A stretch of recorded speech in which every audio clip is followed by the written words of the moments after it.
এগুলো পরে তখন যাবে। আমার ছেলে অনেক নতুন কাপড় থেকে গেছে।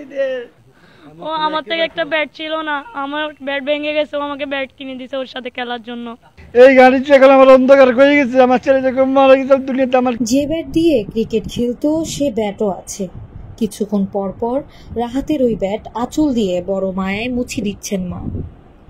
রাহাতের ধুলো মাখা ছবির দিকে অপলক চোখে তাকে কি জানিয়ে দেখছেন বাবা। হ্যাঁ, আমি তেল লাগাই দিয়েছি আমার ছেলেকে। প্রত্যেকদিন ও তেল দিতে চায় না, নাকি চুলকায়। তেল দিলে নাকি মাথায় চুলো, বলতে তেল দিবেন, আমি তবু একটু হালকা করে হাতে দিয়ে একটু লাগাই দিই, মানে চুলটা ঠিক থাকার জন্য। বাড়ির উঠানে আগের মতোই দাঁড়িয়ে আছে রাহাতের গাড়িটি। কম্পিউটার, বই, পড়ার টেবিল সবই আছে। সবকিছু আগের মতোই আছে, শুধু নেই রাহাত। আর ঠিক এভাবেই কাঁদতে কাঁদতে নয়নের মনি কলিজার টুকরো রাহাতের স্মৃতিচারণ করছিলেন রাহাতের মা ও বাবা। 2 দিন আগে বলছিলাম, আম্মু আমার জুতাগুলো তো এখনো পরা হয় না, এদের কেসগুলা ঈদের সময় বেড়াতে পারে না। আমার ছেলেকে বলতেছি যে আমাদের বৃহস্পতিবার অনুষ্ঠান আছে, ওর খালার বাড়িতে অনুষ্ঠান আজকে, আর কি এগুলো পরে তখন যাবে। আমার ছেলে অনেক নতুন কাপড় থেকে গেছে।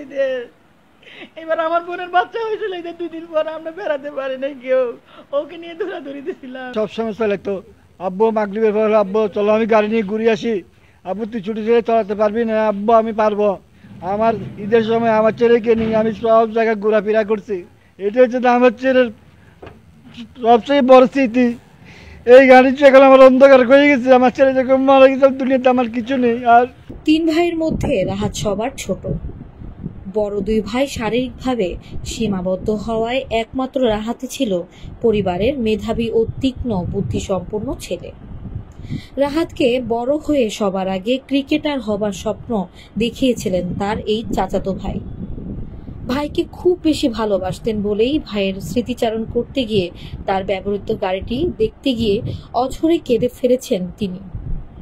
দেখি ওদের ড্রাইভার নাই, ও গাড়ি চালাইতেছে, তো ড্রাইভার বিদায় করে দিচ্ছে, ও চালাতে পারতেছে। ওর আব্বা কাজে যায়, ওরে নিয়ে যায়, ও প্র্যাকটিসে যায়, গাড়ি নিয়ে যায়, ও নিজে চালা যায়। এমনকি ও সিটিং, ও যে স্কেলেটার নাগাল পায় না, এই সিটিং পজিশনটা সামনে আনছে, ড্রাইভিং সিটটা। ঘুমাতে পারে না, ঘুমাতে পারে না, আমার বাচ্চার কথা মনে পড়তেছে। আমি আজ পর্যন্ত ঘুমাতে পারতেছি না। আমার আমি হচ্ছে রাহাতের চাচ্চু। আমি রাহাতকে সবসময় জিজ্ঞেস করতে, রাহাত তুমি যে খেলতে যাও এখন তোমার অবস্থা কেমন? হঠাৎ আঙ্কেল আপনাকে একদিন নিয়ে যাবো, আপনি দেখবেন আমার অবস্থা কেমন। আমি তোমার বলতে অনেক স্পিড, অনেক ভালো, ঠিক আছে।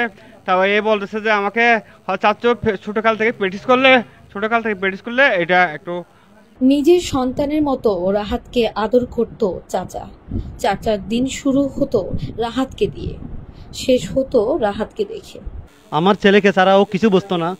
আমি এত স্মার্ট ছেলে, এত ব্রেনি ছেলে, ও খেলার জন্য খুব এক্সপার্ট, গাড়ি চালাতে খুব এক্সপার্ট। আমি দেখে বিশ্বাস করতে পারতেছি না যে এত ছোট ছেলে কিভাবে গাড়ি চালায়, কিভাবে খেলাধুলা করে, কিভাবে ব্রেন কাজ করে। আমি কল্পনা করতে পারতেছি না যে এমন জঘন্য ঘটনা কিভাবে ঘটছে। ছোট থেকে রাহাত নম্র ও ভদ্র ছিল, কখনোই কারো সাথে ঝগড়াঝাটি করেনি বলে জানায় তার বন্ধুরা। আসার পর সবার আগে আমাকে ঘরের মধ্যে খুঁজতো খেলার জন্য একসাথে। ও স্কুলের ড্রেস খুলতো না, আমার সাথে খেলার জন্য বের হয়ে যেত। ও গাড়িতে ঘুরতে গেলে আমাকে নিয়ে যেত। ও গাড়িতে বের হওয়ার সঙ্গে সঙ্গে আমাকে দরজা খুলে রাখতো, তানজিৎ যাবি? আমি বলতাম যাবো, ও আমাকে পিছের দরজাটা খুলে দিত।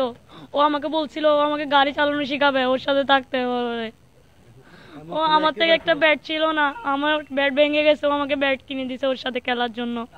ও আমাদের সাথে পুকুরে যেত, অনেক জায়গায় যেত। ও আমাদের বন্ধু হয়, আমাদের সাথে খেলতো। ও আবার পুকুরে যেত, অনেক জায়গায়, আমরা যেখানে জায়গায় যেতাম ওই সেখানে যেত।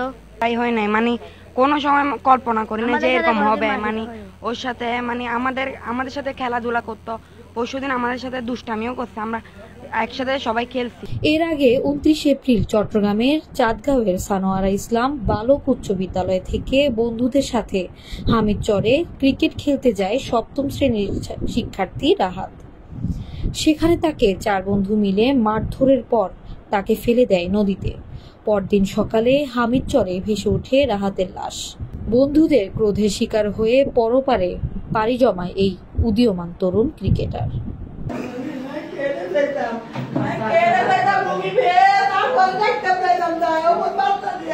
নিউজ ডেস্ক, দৈনিক আজাদ।